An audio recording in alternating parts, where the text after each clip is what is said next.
Dictation अभी 5 second में चालू होगी। 5, 4, 3, 2, 1। मान्यवर, इस विषय पर जो चर्चा हो रही है मेरी दृष्टि में यह काफ़ी गंभीर और महत्वपूर्ण है, क्योंकि इसका संबंध सारी दुनिया की आधी आबादी से है। जहाँ तक हमारे देश का सवाल है उसका संबंध 80% आबादी से है, क्योंकि हमारा देश कृषि पर निर्भर है।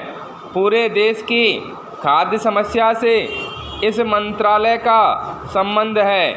इसलिए मेरा अनुरोध है कि इस विषय पर जो भी सुझाव माननीय सदस्यों द्वारा दिए गए हैं या दिए जाएंगे उन पर मंत्री जी अवश्य ध्यान देंगे और उन पर उपयुक्त निर्णय लेंगे।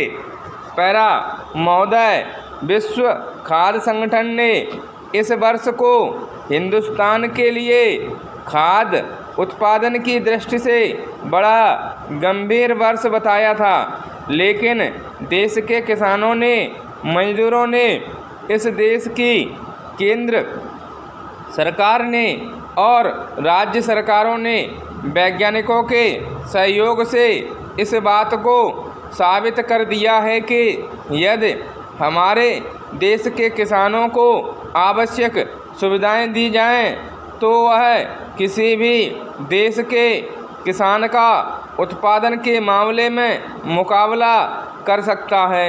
इसलिए सरकार का यह पहला कर्तव्य है कि वह किसानों की हर तरह से सहायता करे।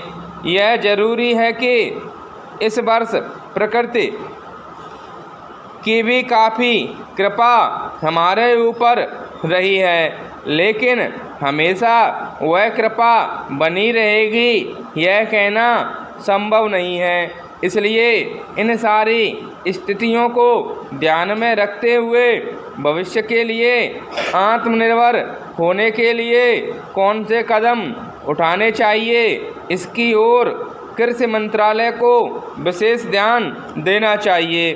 पैरा महोदय, सिंचाई के बारे में काफ़ी चर्चा हुई है। मैं इस मंत्रालय का ध्यान विशेष रूप से इस बात की ओर दिलाना चाहता हूं कि हमको अपनी गति बढ़ानी पड़ेगी। जो हमारी सिंचाई की योजनाएं हैं उनको हमें शीघ्र पूरा करना होगा।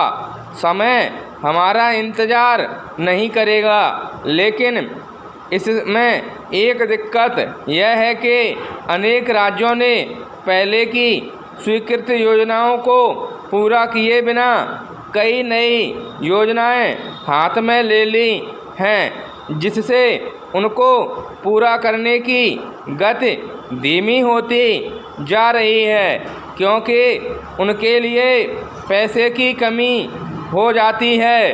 अगर प्रकृति हमारा साथ न दे तो हमारे देश पर भारी मुसीबत आ सकती है। इसी मुसीबत से बचने के लिए हमारे प्रधानमंत्री ने 20 सूत्री कार्यक्रम में सिंचाई को भी सम्मिलित किया है। पैरा जहाँ तक छोटी सिंचाई योजनाओं का सवाल है वह हमारे देश के किसानों के लिए काफ़ी लाभदायक हैं। थोड़े समय में उनके परिणाम सामने आ जाते हैं। बड़ी योजनाओं को पूरा करने में काफ़ी समय भी लगता है और पर्याप्त धन की भी आवश्यकता होती है। इस संबंध में मेरा सुझाव मंत्रालय को यह है कि इन योजनाओं से जो पानी सिंचाई के लिए किसानों को दिया जाता है उसके दाम इतने ज़्यादा रखे जाते हैं कि सभी किसानों को उसका लाभ नहीं ले पाते। इसलिए पहले 3-4 सालों में सिंचाई के दाम कम रखे जाने चाहिए ताकि किसानों की पूरी मदद हो सके और अनाज की पैदावार भी बढ़ सके। स्टॉप।